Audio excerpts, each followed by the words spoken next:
todos. Boa noite. Satisfação sempre boa a gente se reencontrar às terças-feiras. Mas, pelo menos para mim, é muito agradável ver vocês na casa, trocarmos os nossos cumprimentos, olharmos a nossa fisionomia e ver que aqui, na verdade, reina um ambiente de extrema alegria, de extrema paz e de muita simpatia entre todos nós. Pelo menos eu me sinto assim com vocês. Bem, no nosso trabalho de hoje, nós teremos a satisfação de ter uma palestra do Júnior, que, para a felicidade minha, é meu sobrinho, e o Vado, que aqui também está, meu sobrinho também. Então, eu fui graciado por Deus, por ter na minha família, e ter conseguido passar valores para os meus familiares da doutrina. Os meus 4 filhos são envolvidos em doutrina, e os meus 3 sobrinhos são envolvidos em doutrina. Então, o que eu estou querendo mais, né? Estou muito feliz com isso, porque eu sei o papel que a doutrina desempenhou na minha vida. Para mim foi fundamental para que eu fosse uma pessoa que pelo menos levou a sua vida da maneira a melhor correta possível. Não que eu não tenha tido minhas falhas, meus erros, minhas imperfeições, mas no cômputo geral eu acho que eu estou faturando bem. Acho que eu estou no lucro. Vai dar para sair daqui do lucro. Bem, o Júnior ele vai desenvolver esse tema bastante interessante, que é médico de homens e de almas. Eu digo assim, ele vai abordar exatamente aquilo que a doutrina fala a respeito dessa abordagem e dessa singular influência entre o plano espiritual e o plano material, e quem desempenha essa influência e quem desempenhou isso com maior propriedade, com maior profundidade. Ok? Gente, quero convidar então o Vado para fazer uma prece para nós.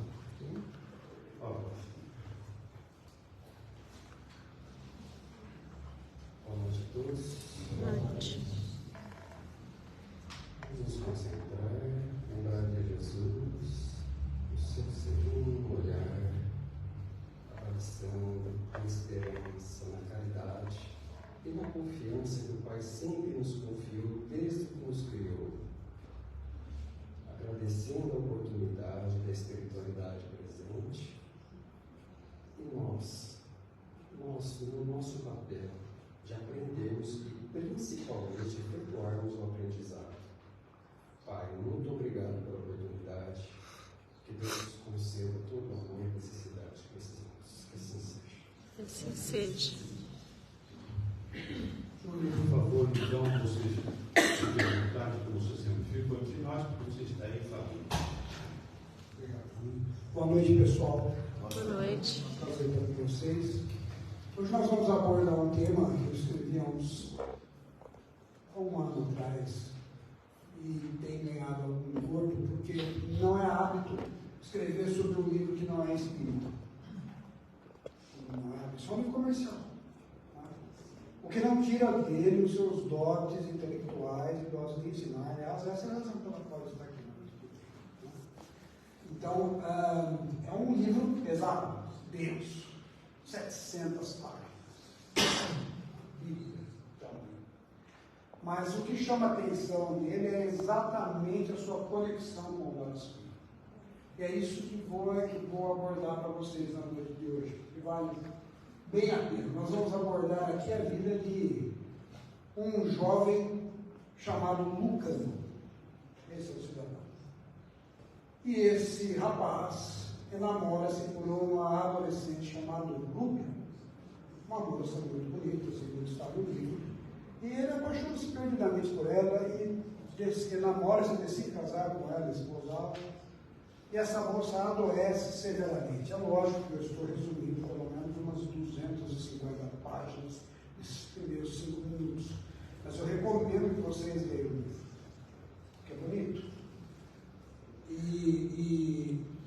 E quando ele enamora olhos para essa moça vem a adoecer e desencarnar. A desencarnar com algo que hoje nós sabemos, através do livro espírita.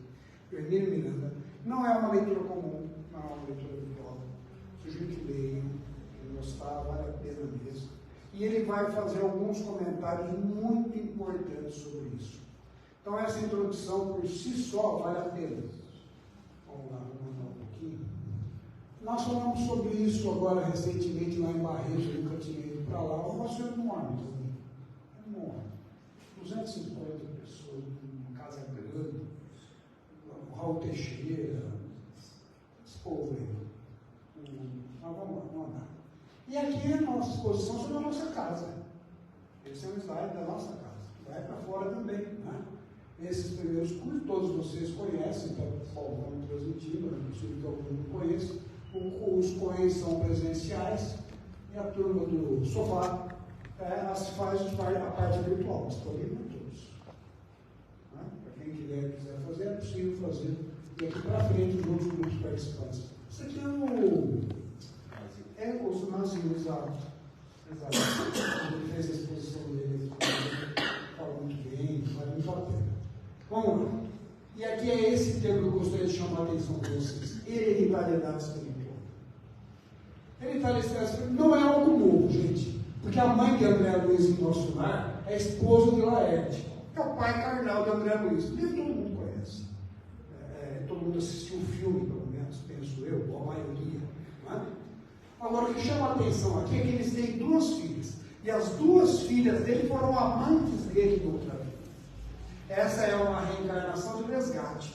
Então, as moças que foram suas amantes comprometeram uma série de vidas, de dificuldades naquela encarnação, tiveram a oportunidade na ocasião com o André Luiz, de terem a sua chance de reparação, e ele agora vindo como pai.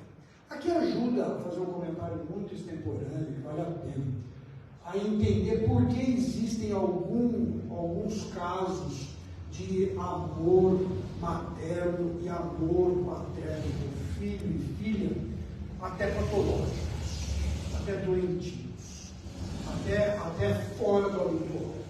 Na verdade, os laços têm muito mais do que um laço mãe e filha, é um laço que ultrapassa reencarnações. E esse é aquele amor tóxico, que nós vamos ver um pouco dele está dentro disso. Né? O amor tóxico, asfixiante. Compreende? Então nós temos um caso, lógico, eu vou sempre citar situações, eu nunca cito lugares e pessoas por razões óbvias. Né? Então nós temos um caso, numa cidade aqui da região, onde um rapaz inteligente, bom, passou numa faculdade de engenharia, numa federal do sul do país. Mas a mãe dele telefonava para ele todos os dias. Falou assim: filho, larga isso.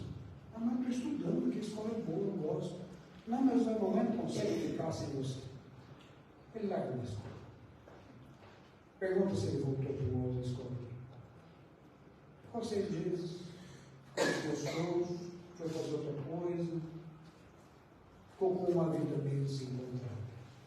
Então, bem longe de dizer o que é certo e o que é errado, fica aqui a primeira dica, né? Filhos não são nossa propriedade. É isso. Filhos lhe foram oferecidos durante um período de tempo para que tu tenhas a chance ou a oportunidade que ele ou ela se desenvolva ao seu humano. E um dia o barco vai voar. Vai ganhando e vai indo para o horizonte. E você vai se retirando devagar. E as cortinas vão fechando para o espetáculo continuar sob outros olhos. Esse é o objetivo. É uma chance interessante. E às vezes dolorida para pais e mães, verdade seja dita, saudosas, mas elas fazem parte do nosso pacote evolutivo. Bom, Hermínio Miranda não é um escritor comum. Né? Quem quiser saber sobre pessoas que conheceram encarnações passadas, esse é um caso. Sabe um monte delas. É comum? Não é. É recomendável? Também não. Significa que nem todas as verdades são para todos os ouvidos. Humberto é. Grande verdade. A grande maioria de nós, se soubermos a encarnação passada ou mais de uma, temos uma grande chance de fazermos bobagem nessa. Seja porque alguém imaginou que foi rei ou rainha, e às vezes foi mesmo, e às vezes deixou de fazer um monte de coisas boas, seja porque foi o algoz de alguém que está dentro da sua casa hoje, e às vezes foi mesmo. Então é muito prudente que não se saiba. Na verdade, nós sabemos, através da leitura de Miranda, que você terá a oportunidade de conhecer a partir do momento que o plano espiritual chegue na situação parecida com o André Luiz, lembra do filme? Que a primeira vez que ele quer voltar ao seu lar terreno, não deixa. Não deixa. Não tem condições de ir. Está emocionalmente alterado. Aquele lugar, aquela mulher não é sua, aqueles filhos não te pertencem, aquela casa não é sua. Então, tu aprendes um pouco na marra que nada é sua propriedade. O que por si só já deveria valer como uma grande lição. Se nem essas coisas que vos são caras, filhos, pai, mãe, ou parentescos os mais variados lhe pertencem, que dirá um chumaço de dinheiro, uma casa ou duas, um carro ou dois, um vestido mais bonito. Vai ficar? Aqui. Essa é uma razão interessante para ver quanto da sua vida terrena tu gastas juntando isso. Para ver quanto disso vai valer a pena, para quantas pessoas isso irá servir. É uma pergunta interessante. Desagrada algumas pessoas? Vai servir para a minha família só? É. Tu escolheu. Mas pode servir para mais gente, não? Pode. Veja você, se é razoável. Pense bem. Muito bem. Esse é o livro. The Search of the Soul, ou seja, a procura da alma, de Taylor Caldwell. Taylor Caldwell não é o nome da escritura. Na verdade, isso é uma dose de machismo inacreditável do início do século XIX, onde só a leitura masculina era lida. Então vocês vão encontrar alguns casos, por exemplo, as irmãs Brontë, que escreveu o Morro dos Ventos Uivantes, sabe que pai da Bíblia, quem gosta de romance, não é? Mas quem escreveu era mulher, mas elas colocaram o nome de homem, senão ninguém leria, ou haveria sido um insucesso empresarial. Isso é um machismo revestido nas estruturas da nossa sociedade desde tempos imemoriais. É possível que alguém diga, bom, mas isso terminou nos dias de hoje. E é verdade? Não. Orwell fez um livro, mudou o seu nome e fez um dos livros mais famosos do mundo, chamado Harry Potter. E ela também mudou o seu nome. Harry Potter é recente. Ou seja, então ainda hoje, nos dias atuais, continua a existir preconceito nesse sentido. Está maluco. Dentre todas as outras que nós temos a empreitar, essa é outra delas. Que fique isso registrado, ok? Bom, falar de hereditariedade espiritual vai nos chamar a atenção para isso, porque essa médium chamada Jess Sterling, ela consegue prover 11 encarnações para Taylor Caldwell. E aí, o assunto do livro vai ganhar corpo, porque o livro é tão bem escrito com detalhes que ele vai dizer que Taylor Caldwell, na verdade, foi mãe de Lucã. Isso há 2.000 anos atrás. E foi uma encarnação tão marcante dela do ponto de vista materno, que 2.000 anos depois ela guarda reminiscências severas e muito amorosas de uma das encarnações de um dos apóstolos mais famosos que influenciaram 7,5 bilhões de seres encarnados nesse mundo. Já deu para ter uma noção do encorte disso. É um livro comercial, aliás, até mais caro que alguns livros espíritas, que eu tristemente surpreso com isso, desde dizer isso. Estava por R$35, veio por 60. Coisas assim, como nós temos que pensar na acessibilidade de todos. Então, sempre que possível, nós disponibilizamos. Obviamente, não tem direito autoral por razões óbvias, não há. E essa é a mulher. Ela é filha do pastor. Filha do pastor, era inglesa, muda-se para os Estados Unidos. E lá ela vai ganhar a fama pela qual foi ser reconhecida. Ela só revelou muito depois, desencarnou na década de 80, a respeito de quem era o verdadeiro autor acerca daquele livro. Ok? Importante que se diga isso. Esse é um livro. Eu acho até que tem aí. Eu acho. Nós doamos, tinha um ou dois, sei lá, não sei, ainda está por aí. Mas é um livro recomendável. O interessante desse livro é que ele não trata Jesus em primeira pessoa. Jesus não é o personagem principal do livro. Estranho falar isso. Mas não é. Porque, na verdade, essa pessoa que ele fala, Lucano, era um jovem estudante grego que vai interessar-se pela moça, e essa moça desencarnando, ele fica revoltado com Deus. E ele decide, então, competir com Deus. Ou não tem hora, hein? Pois é. Mas ele tenta competir com Deus e não consegue entender por que uma moça tão bonita que ele ia ser namorado tinha que deixar esse mundo. Que Deus é esse? Que justiça é essa? Por que isso pode acontecer? E há descrições aonde vai com 200, fala-se o número é exato, 274 escravos no navio, e ele utiliza sua mediunidade de cura e cura todos. Pelo menos assim está descrito no livro. E a sua trajetória é de alguém obcecado em curar pessoas. Essa é a razão pela qual ele vai estudar em Antioquia. Em Antioquia ele vai fazer medicina, troca de nome, pega um nome latino. E vocês vão conhecer os católicos por Lucas, o evangelista. Assim nasce o evangelho de Lucas. Mas Lucas tem curiosidades. Era o único que não era judeu. E também o único que não conheceu Jesus. Tudo que ele descreve sobre Jesus, na verdade, foi dito pela mãe dele. Então, se vocês pegarem dos 4 evangelhos sinóticos, e sinótico vem de sinotia é semelhante a, significa que os outros 3 evangelistas utilizavam um ao outro passagens de Jesus para passar o seu comentário acerca daquela importante passagem. O que não é nenhuma surpresa. Vocês imaginem nós aqui, não sei, fazer uma comparação com você, tivemos assistindo um jogo de futebol. Pronto, sei lá. Aí terminou o jogo. Aí eu pergunto pro Vale o que ele achou do jogo. Ele vai falar, olha, juiz, é isso, juiz, aquilo. Aí eu pergunto pro Toninho, ele fala, bom, o ataque. Aí eu pergunto, o Nelsinho fala, a defesa. Resumidamente, todos assistiram ao mesmo jogo? Sim. Todos prestaram atenção nos mesmos detalhes? Não. Essa é a razão pela qual existem diferenças e semelhanças entre os evangelhos. Sinotia vem daí. O aproveitamento da mesma passagem. E esse não é um evangelho sinótico. Ele é um evangelho à parte. Das 49 passagens bíblicas que ele tem, 10 estão só nele. Olha que coisa curiosa. O que demanda um estudo muito particular que nós fizemos ao longo de alguns anos, esse material de bíblica.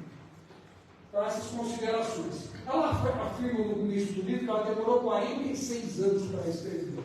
Ela diz, a minha mãe coloquei no slide, que ela leu 1000 livros antes de chegar a acabar de escrever esse. O 1000 não é um número absolutamente aleatório. Na verdade, para quem demorou 46 anos para escrevê-lo, e considerando que ela teve a oportunidade de ser mãe de Lucas, deve ter dado até mais de 1000. Então, é um número que tem que ser visto com um olhar filosófico. Diga-se a vocês. Ou seja, Jesus é tratado de maneira indireta e ele trata do relacionamento com Deus. Nós vamos falar disso na segunda parte daqui a pouquinho. Vamos lá. Lucano. Olha só, aqui é uma das curiosidades que eu disse para vocês, dos 4 evangelhos. Escreveu o Ato dos Apóstolos, os 49 parábolas, 10 estão somente nele. Por exemplo, a do bom samaritano e do filho pródigo não está só nele, não está nos outros. Interessante, ela é originalmente de lá. Né? Olha só, Evangelho não sinótico, Jesus visto apenas de uma maneira secundária nesse sentido. Testemunha da mãe de Jesus. Aí vamos lá. Outro livro, eu não coloquei no slide, senão fica extenso, maçante, não é esse o objetivo. vocês vão ler Brasil, Coração do Mundo, Padre do Evangelho, 1949, pré-guerra. Entre o início da guerra e a conclusão dela, a doutrina espírita teve 19 traduções literárias, importantes, significativas. E a primeira delas que marca isso, que debuta isso, é Brasil, Coração do Mundo, o Padre do Evangelho, de Humberto de Campos. E no Humberto de Campos ele vai citar Gilaí, ou Rileu, conforme a pronúncia que se adote, né? Um nome árabe, e é exatamente este espírito que vai tutelar Lucas. Lucas vai ser apresentado a uma senhora chamada Maria Praquishide, para que ela explicasse para ele quem era aquele menino chamado Jesus. Já deu para perceber. O preâmbulo de tudo isso quase nos obriga a essa leitura. Né? Então, era uma leitura minuciosa. De todos os evangelhos, o único que fala da infância de Jesus é esse. Vocês perguntaram para os católicos, por exemplo. É esse. E muito pouco escrito, vocês vão ouvir a famosa frase que dos 33 anos, 30, ninguém sabe onde estavam, só se conhece 3. Os 3 estão escritos nesse evangelho. O restante disso vocês vão encontrar em um outro evangelho, não sinótico, o evangelho apócrifo, que não compete nós abordarmos hoje, um dia a gente pode falar até sobre isso, e aponta detalhes sobre Jesus e a infância. Outra conversa. Vamos lá. Bom, pegamos alguém com um médium, garantidamente, que teve um problema severo, de natureza emocional, perdeu a namorada, desencarnou e ele desesperadamente utilizou as suas propriedades para salvar aquele que estivesse próximo a ele, certo? Okay. Agora, ele estava sofrendo. Em psiquiatria há um termo muito legal sobre isso, que ele chama isso de, vou falar até devagar, de racionalismo. Ou seja, a racionalidade ela faz com que tu uses alguma coisa deletéria, ruim, que te prejudica, que te machuca, que te agride, para que você reverta isso em proveito do próximo. É isso. Hoje se fala resiliência, a maneira de superar as dificuldades, convertendo isso em um bem para outro, para um terceiro. Tá? Então, isso é interessante, porque o ato de converter algo que te agride, te ofende, te ataca, por si só, já é um motivo de alegria e de satisfação para você entender por que tu está assistindo essa palestra na noite de hoje. É possível que alguém diga, eu não sou Lucas, me perdoe, uma palestra até interessante, mas isso para mim não serve, desculpe, serve sim. Aliás, serve em cheio. Não só a você, serve a mim, serve a cada um de nós, como nós vamos ver no finalzinho disso. Agora, o luto normal, o luto patológico. Vamos lá. Eu vou citar um caso. Eu atendi um rapaz, 27 anos. E ele tentou um suicídio. Perguntei para ele, me diga, filho, por que você fez isso? Ah, não tem sentido mais viver. Isso está errado. Isso aí não funciona. Esse mundo aqui está errado. Tu pode contar um pouco da tua vida? Posso. Eu tenho 7 irmãos. 8 irmãos. Eu sou 6. E a sua mãe? Minha mãe é drogada. Eu tinha que buscar ela na rua, eu tinha 7, 8 anos. E seu pai? Nem sei quem era meu pai. Mas você tem vários irmãos, não é isso? Sim. E eles te ajudavam? Ele fez assim com a cabeça. O que significa isso? Até ajudavam do jeito deles. Te faltava alguma coisa? Não. Então o que é ajudar do jeito deles? Você trabalhava com eles? Um tempo. E por que parou? São todos traficantes. Eita. O que você fez? Ah, aquilo não serve, né, doutor? Você sozinho decidiu isso? Decidi. Era um menino forte. Só está pensando nisso. E o que você fez? Peguei a roupa que eu tinha no corpo e fui para Washington Luiz. E fui na rua, andando. E o que você percebeu no caminho? Eles me xingavam. E a hora que eu parei num lugar, uma cidade vizinha aqui próxima me acolheu, me deu emprego, não tinha o que comer. E uma família me ajudou. Peguei no bolso a família, vivi daquilo. E eles começaram a me ajudar. O preconceito com você acabou? Não, doutor. Eles diziam que o Bolsa Família era para vagabundo. Te ajudou, mas tanto. Quanto tempo você ficou lá? 2 anos e meio. Aí eu conheci uma moça, ele abriu um sorriso. Foi a primeira vez que ele abriu um sorriso. Na hora que nós estávamos conversando. Então, nós conversamos, uma namorada, uma moça bonita, inteligente, mais inteligente do que eu. E o que aconteceu? Ele fechou o sorriso. Ela largou de mim. E daí? Aí eu fui conversar com meus amigos. E adivinha o que meus amigos falaram? Mulher, larga isso aí, pega outra, rapaz. Vai daqui, vai dali. Descobre, resolve isso. Não, doutor. Como assim? Eu gosto dela. Não, se ela não serve para mim, eu não tenho mais família. Foi aí a primeira tentativa de suicídio. Vamos lá. O que significa isso? Nós estamos falando de um rapaz que não conheceu o pai, que a mãe era dependente química, que tinha uma grande quantidade de irmãos, todos traficantes. O que esse rapaz tinha de noção de família? Nada. A primeira noção pálida, simples, pequena de família, ele conheceu uma jovem moça. Aquilo era a família. E o dia que ela larga dele é como se todo mundo tivesse desencarnado num acidente de avião. De uma vez. Então aí vai aquela lição. Não menospreze a depressão de ninguém. Cuidado com o que a pessoa te conta. É claro que os amigos deles não sabiam detalhes disso. Ou mesmo sabendo, não tem noção da profundidade daquele sofrimento. Isso por si só justifica para que se alguém vir contar para ti e abrir as portas da sua intimidade e tu não tiveres condições de lidar com aquilo, seja sincero, não tem condições de te ajudar. Tem de alguma forma um médico, um profissional, um psicólogo, um centro espírita, às vezes até outra religião que tu tens confiança, mas tome cuidado com uma fala mal colocada, até desarmada, bem intencionada, tentando até levar na base da piada, mas nem sempre as coisas funcionam assim. Então a primeira das lições por trás disso é que isso nos atinge de uma maneira direta ou indireta. Porque certamente em tua encarnação tu encontrarás com pessoas que estão sofrendo. Garantidamente.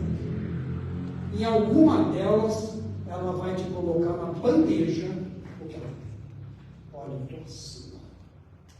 Vai colocar no prato, na sua frente.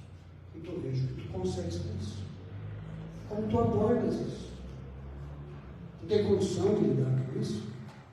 Se não tem, passa a bola. Se tem, seja cuidadoso, zeloso. Não abra sorrisos extemporâneos do nada. Não faça piadas. Quando a pessoa abre a sua intimidade, é como entrar numa sala de cristais. Tu abre uma porta fechada, entra em outra, abre outra porta, entra em outra, até você entrar dentro de um lugar onde do lado da parede estão os seus sofrimentos. Na outra os abusos, na outra as agressões, na outra o sofrer, tudo pendurado na parede. Está lá. E você ali, aquilo disponível.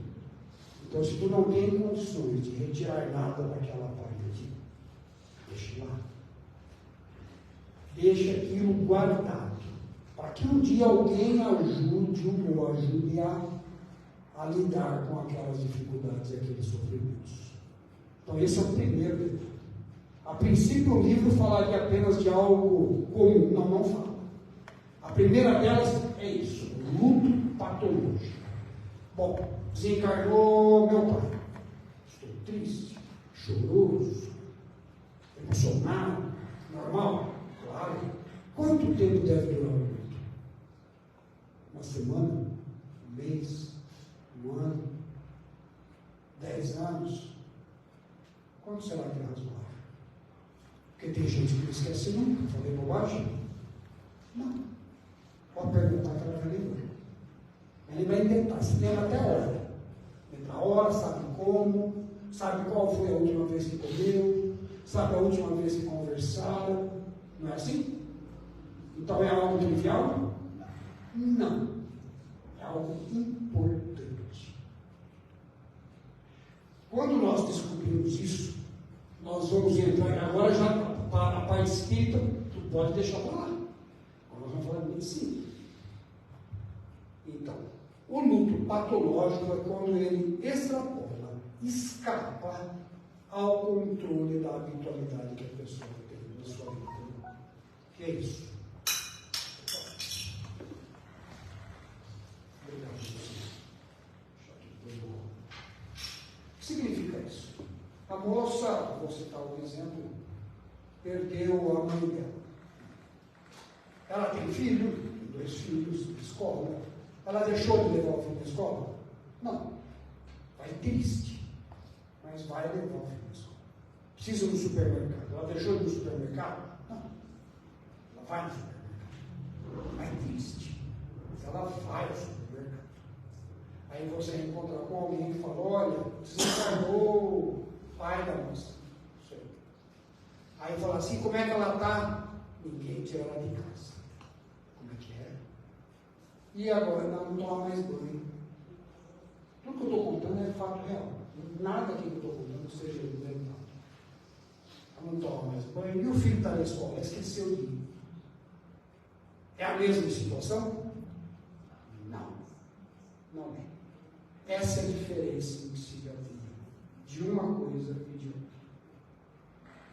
A tristeza faz parte do nosso pacote reencarnatório. Todos nós.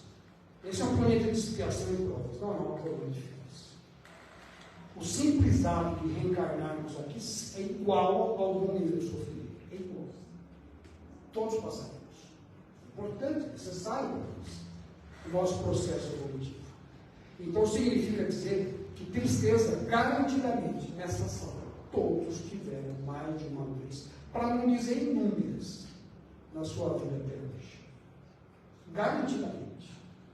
Porque ficar triste faz parte do nosso pacote reencarnatório.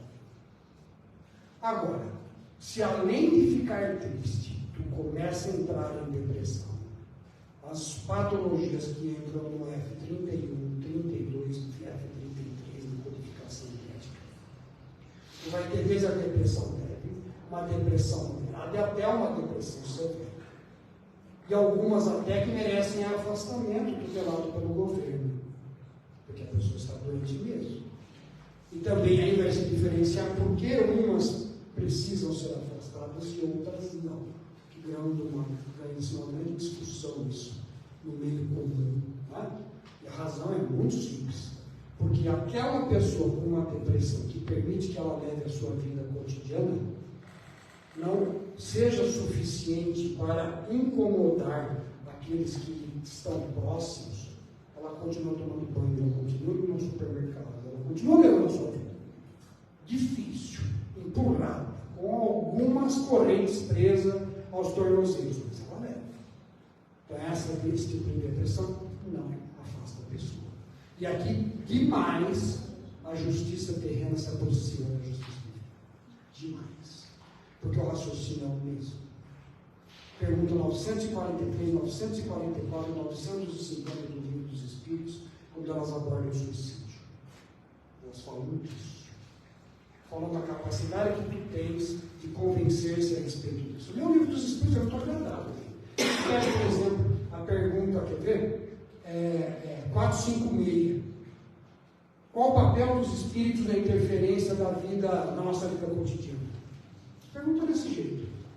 Kardec pergunta dessa forma. E eles dizem que os espíritos infelizes os espíritos zombeteiros, muitos se aproveitam dos nossos pensamentos. Está escrito dessa forma. Os espíritos mais evoluídos não se importam com isso. Não podia ser diferente, né? A pergunta que se segue, a 566, é uma sequência dessa. Kardec, na hora que o espírito responde isso, ele faz uma pergunta muito inteligente. O livro dos espíritos é muito lógico. Ele não poderia ter sido codificado por alguém que não fosse um pedagogo mesmo. Porque daí ele pergunta, mas até os nossos pensamentos mais secretos, está escrito isso, na pergunta 566. Significa que não tenho direito nem a pensar aquilo que eu quero sozinho?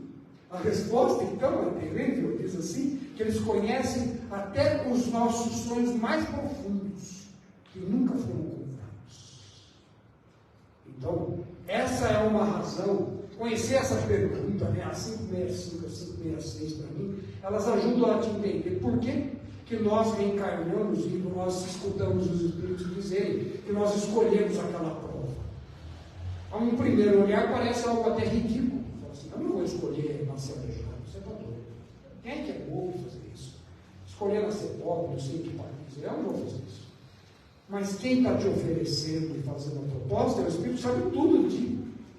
Não existe mentira naquele mundo. Sabe tudo. Tá? Quando ele te pergunta, ele sabe o que tu és. Sabe o que tu precisas. Na verdade, ele está te colocando no prato. O que acha que tu reencarnar assim, hein? Sabendo que tu precisa daquilo.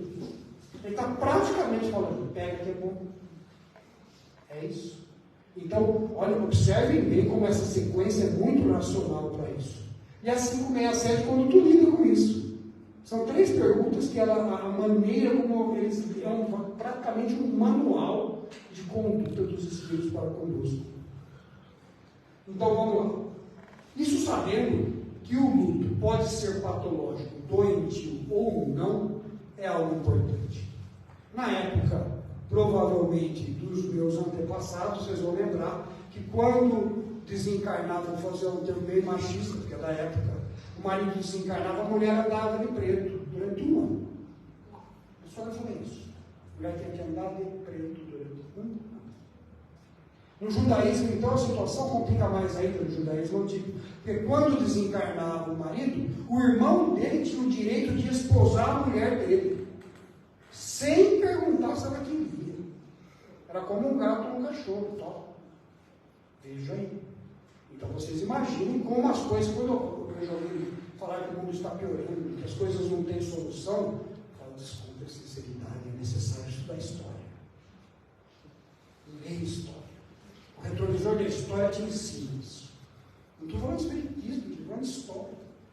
Então você vai ver que o mundo hoje é garantidamente muito melhor que o outro. Mas ainda é muito ruim. Mas nós não somos nem um anjo de caridade. Vamos combinar. Ah, nós estamos longe disso. Vamos andar. Olha só. Isso é um slide médico da época da Covid. Que lá no Estados Unidos não foi dado devido zelo ao que se deveria. Por razões que nem vou abordar aqui, é sobrejamente conhecido para todos. Nós tivemos uma catástrofe. Eu vi muita gente desencarnar. Vários. Foi uma situação muito sofrida, muito difícil. E esse slide mostra que para cada um que desencarnava, 10 pessoas ficavam no mundo. 10.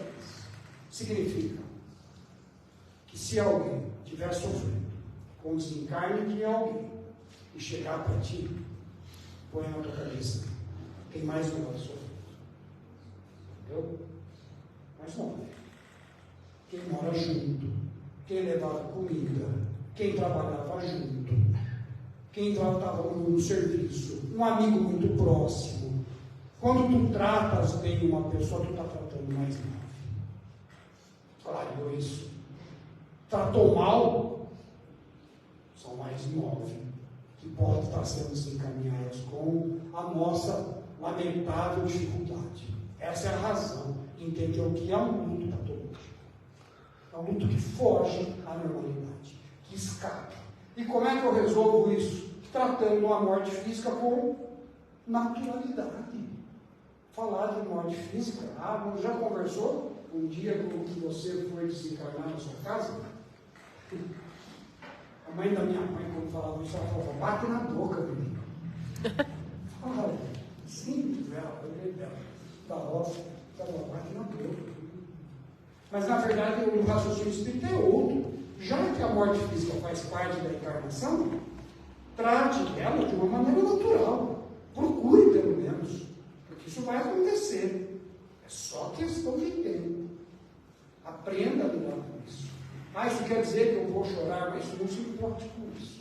Tu está encarnado, tu vai sofrer do mesmo jeito. Mas, pelo menos, a chance de tu caminhares para um processo depressivo severo diminui drasticamente. Resumidamente, Lucas, se estivesse encarnado, e se daquela maneira ele fosse ao médico, possivelmente ele seria afastado, talvez até internado. Se isso aconteceu até com Lucas, não fique triste se você já ficou depressivo. Essa é a boa notícia. Vai acontecer com todos mesmo. Faz parte do pacote. O que não deve ser sinônimo de dizer que não serve para nada, que esse mundo eu tenho que me matar. Não é isso. Não é o que aconteceu com ele, inclusive. Inclusive, ele utilizou o seu processo depressivo para tornar algo grandioso para nós. Inclusive para a noite de hoje. Inclusive para a mãe dele, que consegue se lembrar de algumas reminiscências reencarnatórias 2000 anos depois. Olha que o papel de mãe é um negócio importante. Vocês observaram que tem muita coisa lastreada na palestra, né? Então, essa é uma delas. Tem um aspecto clínico, tem um aspecto reencarnatório, tem um aspecto materno, tem um aspecto comportamental de relacionamento. Tudo isso está junto, né? Caminha junto. Então, isso não é nem de longe algo trivial, pouco simples, ou um livro de conto de fadas com um pouco de açúcar. Não, não é. Não é. Então, para quem tiver a fim de ler, recomendo. Recomendo, inclusive, que pegue um lenço para as últimas 40 páginas. Que aí vai pegar bem. Que é quando a fala de Maria e o sofrimento de seu filho vão ganhar força mesmo. Então, aí o lencinho do lado talvez vai te ajudar. Mas vou dizer para vocês que são 700 páginas de um romance que ensina para alguém a relação dessa pessoa com Deus. Vamos lá. Na Idade Média achavam que Deus era alguém mau. Não, você fez mal, então peraí, tem que cortar sua mão, você roubou. Alguns países do Oriente Médio ainda fazem isso. Italiano, princípio básico de justiça, Código de Hammurabi, 1600 a 1800 anos antes de Cristo. Noção primária de justiça. Mas será que isso já acabou? Porque em 1800 anos vem alguém que diz assim: se alguém me bater numa face, ofereça a outra face. Quem dá outra face? Ou será que nunca alguém escutou alguém falar que se faz aqui se paga? Alguém já escutou essa frase? Ou nunca? Então, a maneira como nós nos posicionamos diante do conhecimento é exatamente o nosso nível emotivo. Se nós vemos alguém na TV, não sei aonde, olha esse político, não sei o quê, e significa que não tem nada para oferecer, é isso? Mas Deus deixou, fica ali. E o outro é um santo? Não. Se não é um lugar de anjos ou demônios, é de gente família. E se algum motivo encontra para alguém atingir algo pelas suas responsabilidades, assim como nós. Portanto, há motivo de angústias e brigas políticas só numa absoluta imaturidade. Absoluta. O espírita não cabe. Não faz sentido. Já que cada um segundo suas obras. Deus permitiu, então a razão existe. E pronto. Se vai fazer bom uso, mau uso, muito, pouco, e escapa. Faz aquilo que pode, vai pôr o teu botinho e pronto. Não brigue com ninguém, que não seja pedra de tropeço, como Pedro faz. Cuidado com isso, para que tu não afaste os outros. Não é assim? Vamos mandar. Bom, quanto tempo dura um luto? O que eu vou fazer? Vou contar um outro caso. Eu atendi uma mulher há uns 10 anos atrás. Tem uma senhora que vai fazer uma cirurgia de mão. Tem pessoas que não me conhecem. Eu faço. Essa é a minha profissão. Então fui examinar as mãos. O tamanho, faço riscos. Tá? Obrigado. Não sei se eu devo continuar, queridinho, para entrar aqui. Desculpa. Pode ir falando, eu já vou trocar. Bom, examinei, e a hora que eu pus a mão na mão esquerda dela, tinha uma massa grande. Pus a mão aqui e senti até um frio. Um gelo. Uma senhora, a senhora se examina no banho, vai ao ginecologista visitando. Mas eu não dou muita importância para isso.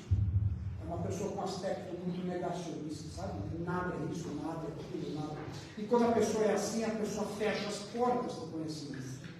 Lá em qualquer coisa, né? Quando você diz não para alguma coisa, significa que eu não quero aprender. Mas no caso dela, a hora que eu disse, ela precisa fazer um exame importante para a senhora, porque a senhora pode ter alguma coisa certeza. E ela foi. E ela ficou uns 8 meses sem voltar. Ela não ia voltar mais. Ela voltou, depois dos 8 meses e pouco, operada, não fez cirurgia. Fez até em outra cidade. Ela falou assim, eu estou voltando aqui hoje porque eu preciso conversar com o senhor. O que aconteceu? Aquele dia, o senhor lembra que eu estou comigo uns 8 meses? Eu falei, o que está escrito aqui? Que eu, final da besteira, tudo anotado, ao prontuário médico, clínico, o que está escrito? Aquele dia eu fui para minha casa e quebrei tudo. Como é que é? Quebrei tudo. Eu joguei a televisão no chão, quebrando tudo. Eu dei até encostei para trás da mulher, mas explique isso melhor para mim, não estou entendendo. A senhora achava que não deveria dizer, é isso? O que é? Não, doutor. Na verdade, o senhor precisava ter dito. Tanto foi importante que depois de quebrar tudo, eu fui procurar um outro médico que falou a mesma coisa.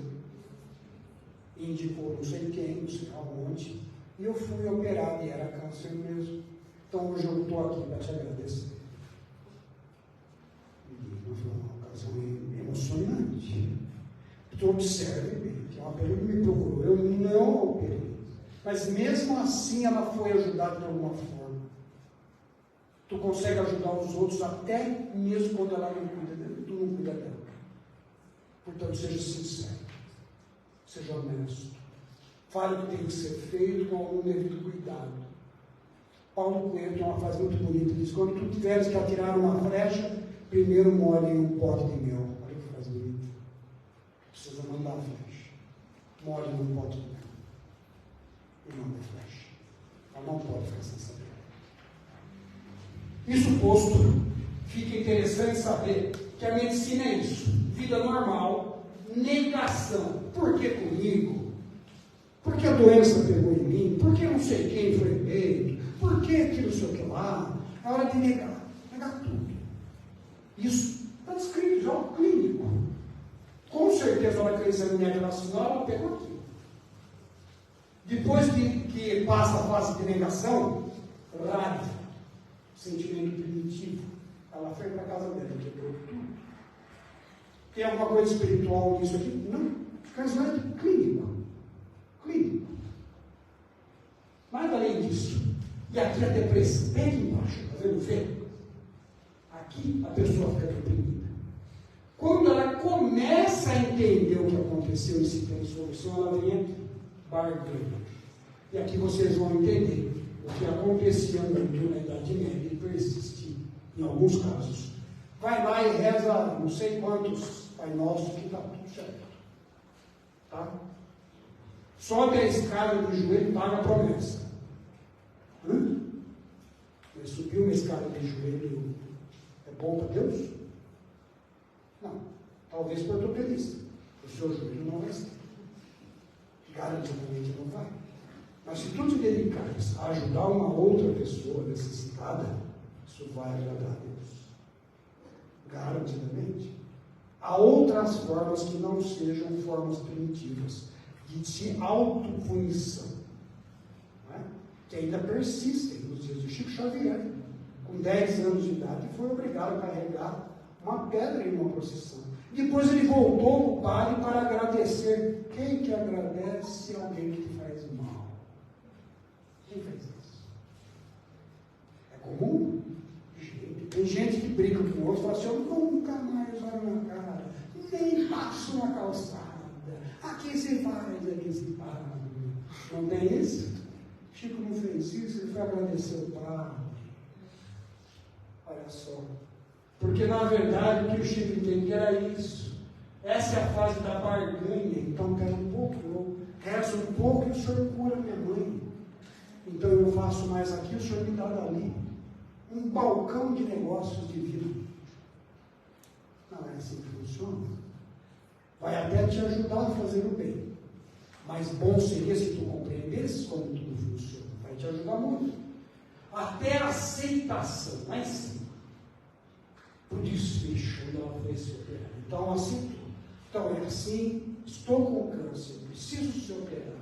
Deixa eu ver quem faz bem isso, como vai funcionar, radioterapia, beta-terapia, sei lá. Isso aconteceu com o Lucas também. Isso alguém poderia dizer, e comigo? Garantidamente vai acontecer. Se já que já não teve, garantidamente vai. Então, homem de homens e de almas fala também da tua vida. Não fala sobre a vida de Lucas. Interessante, não é? Fala da vida de quem está próximo a ti. Não dá. Olha só. Deus com as nossas dores atrozes. Eu viajei recentemente com uma pessoa, não vou falar o nome, cuja esposa teve um câncer no mama. E ele é uma pessoa que não gosta dos filhos. Ela tem seus preconceitos, suas dificuldades. E depois ela tratou e recentemente descobriu que a outra mama também tem. Aí foi cair uma bomba mesmo. Então a família estava numa situação emocionalmente bem comprometida. Na época ele veio perguntar o que o espiritismo tem a ver com isso. Eu disse para ele, pode te ajudar. E a ela, não quero saber por quê. Olha o que ele perguntou. Por quê? Era o Lucas. Lucas revestido do lado de uma pessoa que estava conversando comigo, brigando porque a namorada via do cara com ele, era a mesma situação. Tudo começando novamente, o mesmo slide, só mudaram os personagens. E muito recentemente, semana passada, na verdade, pela primeira vez ele veio numa fala muito mansa, muito triste, dizendo que está deprimido. E que ele precisa conhecer o Espiritismo. Preciso conhecer isso. Eu já bati tanto nisso. Mas eu acho que tem alguma coisa que eu sonhei com o meu pai. E aí ele começou a chorar. Não liga. E ele disse que eu preciso aprender um pouco disso que vai aliviar. Ele contou e me abraçou. Foi semana passada. Significa que tu não deves forçar ninguém a nada. Deves mostrar o caminho. Mas não force, obriga o pessoal a ter a solução de tudo. Você tem que ser médium, senão você vai perder tudo. Você não é assim. Esse é o seu tempo. E vagarosamente ela vai pegar um pouco daqui. Se vai pegar mais, se vai pegar menos, se vai pegar um suficiente, foge ao teu escudo. Tem que ter esse cuidado, respeitar a vontade do outro. Não é? Medicina tem muito disso também. Estou chegando no fim. Bom, aqui algumas curiosidades, eu não vou ficar detalhando isso, mas isso aqui é um slide clínico, gente, com a diferença de depressão e tristeza. Tristeza tem CID. Então você, se tu fores ao médico e passar uma consulta, falar que está com depressão e falar que você está triste, vou ficar ele está te dando um diagnóstico. Porque tristeza também tem CID. Tristeza é uma doença. É uma doença, do ponto de vista clínico.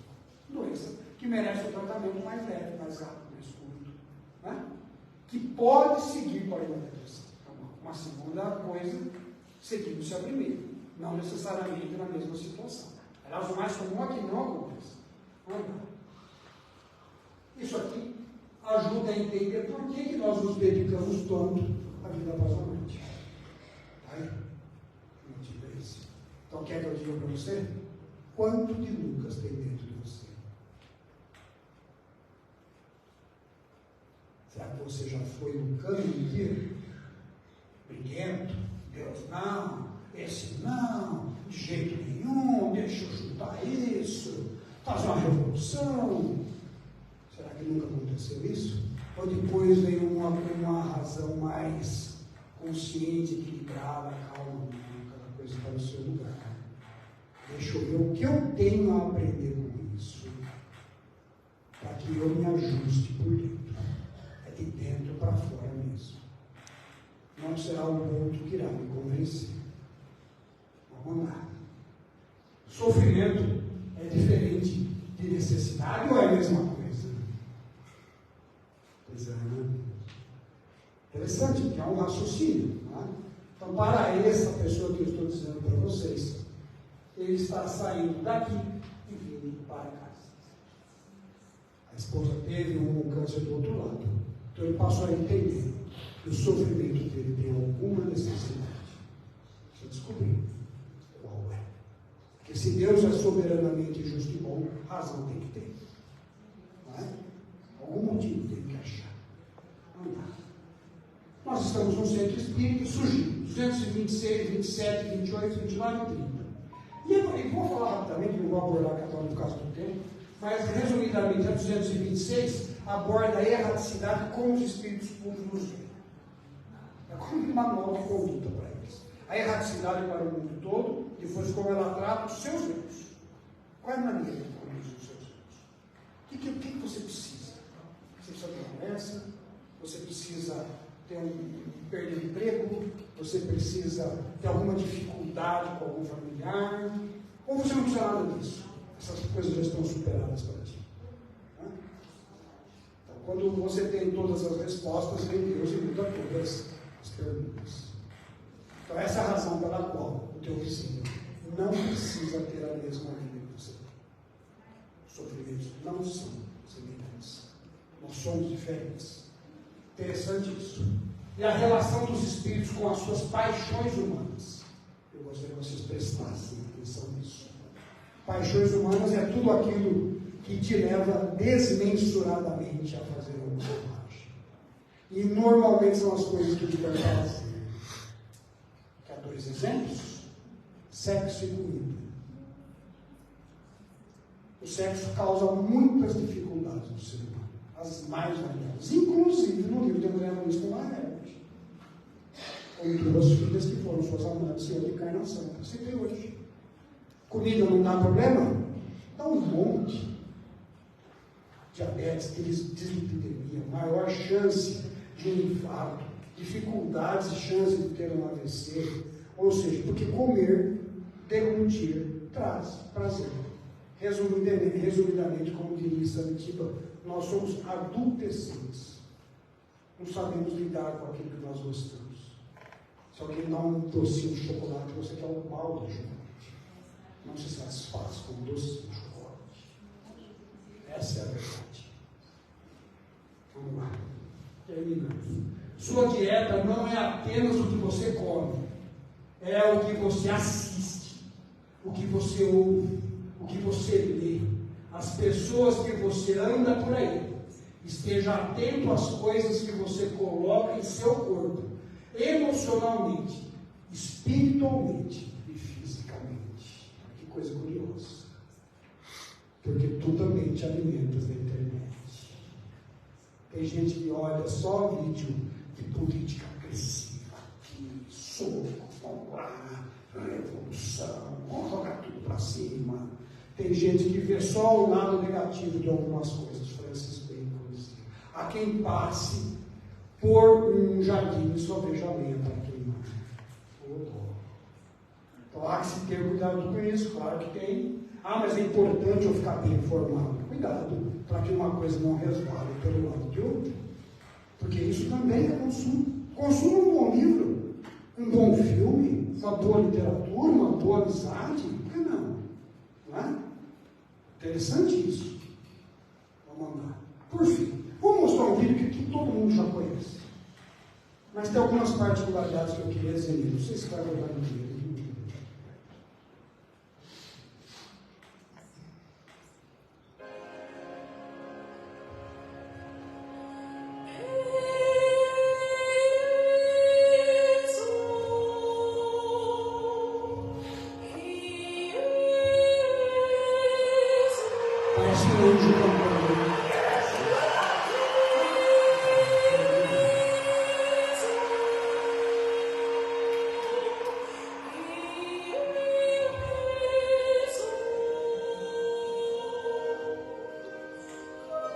Quem gosta de música, isso é uma nota, que foi de 1963. Você vai encontrar isso no início da aula.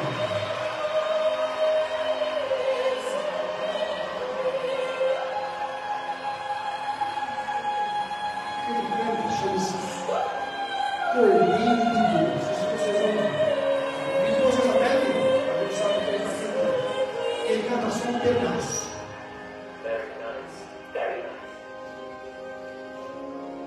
Isso é um requiem de música.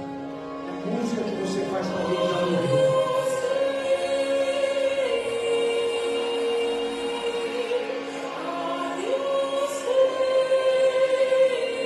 E essa música foi feita por Max Weber. É vivo. Até hoje está encarnado. E foi feita para o seu pai quando se encarnou. Pouca gente sabe isso.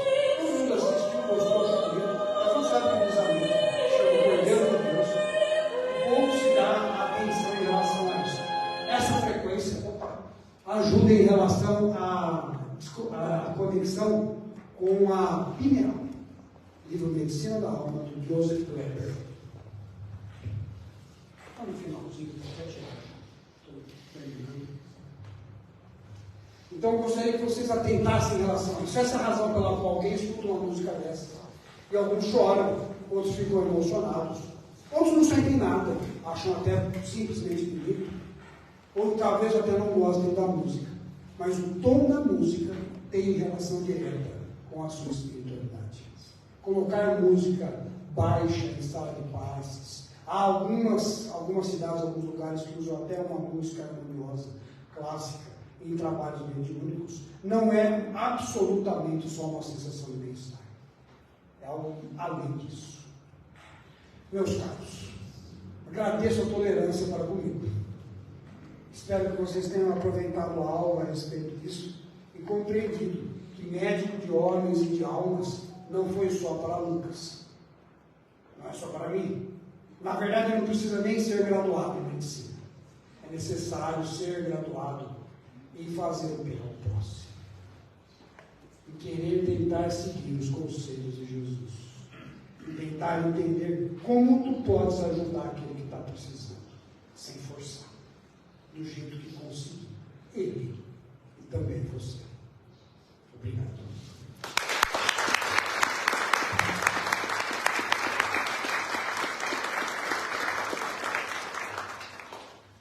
Obrigado, Júnior, pela exposição respeitosa. Somos gratos por isso. E aproveitar a oportunidade para lembrar que o assunto que ele escolheu casa muito bem com alguma coisa que é feita aqui na casa nossa.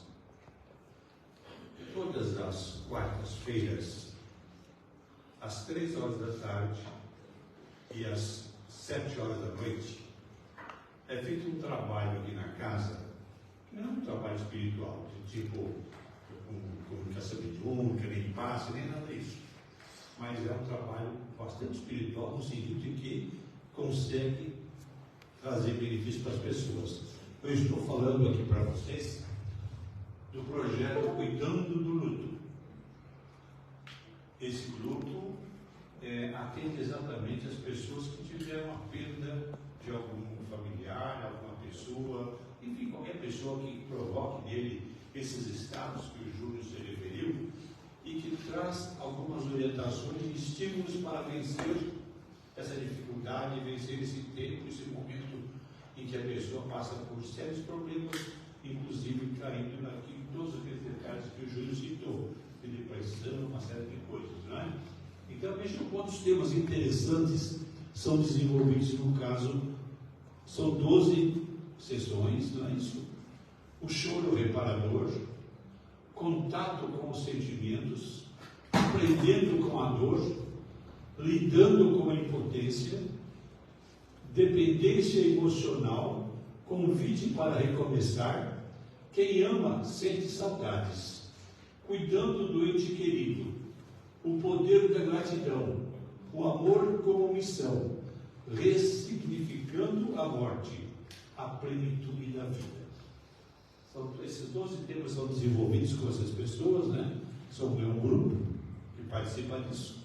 Enfim, podem muito bem divulgar isso com as pessoas que vocês acham que estão precisando, porque estão vivendo esse momento difícil, não é? E ajudam muito a pessoa a vencer essa fase. E como o Júlio falou, todos passam mais ou menos por esse problema, porque todos nós chegaremos lá um dia. Então, é uma sugestão para vocês recomendarem esse trabalho que é feito às quartas-feiras. São 2 turmas, uma às 3 horas da tarde e outra às 7 horas da noite, tá? E se você me permitir, nós estamos fazendo algumas remodelações aqui na casa para facilitar o atendimento, para melhorar o atendimento. Vocês já viram que nós já estamos utilizando essa sala aqui de passes, porque se tornou mais cômoda, mais prática para se fazer os passes. Há alguns grupos de trabalho que precisam de outro departamento, outra seção, outra sala para desenvolver outros trabalhos. Então, aquela sala ali do lado será uma outra sala de trabalho. E para isso nós estamos investindo um pouco na casa e não há caixa suficiente para isso. Para isso, a gente vai promover, para ajudar exatamente essa despesa que a gente está tendo vamos realizar agora no dia 12 de agosto, uma pizza que já foi feita em outras oportunidades, no ano passado, né? Então vamos repetir esse ano. É uma pizza que vocês vão adquirir por um valor bastante módico, e que eu tenho usado em casa, levo para casa para comer e tal, e é realmente muito saborosa, muito agradável. Então eu gostaria que vocês colaborassem com a gente na venda dessas pizzas e comprando também, tá? É um pedido que ele está fazendo. Normalmente em casa de gente não se fala em dinheiro, não se fala em dinheiro. Mas é uma necessidade eventual que estamos passando com essas mudanças aí. Então estou sabendo, quem puder ajudar, será ótimo, será muito bom. Agradeço a vocês e dizer a vocês que eu sou muito grato pelo fato de vocês estarem conosco.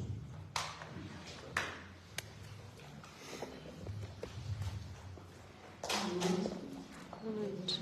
Vou dar mais uma fotografia dos trabalhos que estão feitos da casa. O coração do bem se alegra ao ver seu irmão progredir. O coração do bem é manso, misericordioso e alegre. O coração do bem refreia seus instintos rudes, se abstém de julgar qualquer outro que não seja a si mesmo. O coração do bem se regozija com o sucesso daqueles a quem ama. O coração do bem busca purificar-se sempre de todo mal, toda dúvida e toda angústia, porque crê em Deus.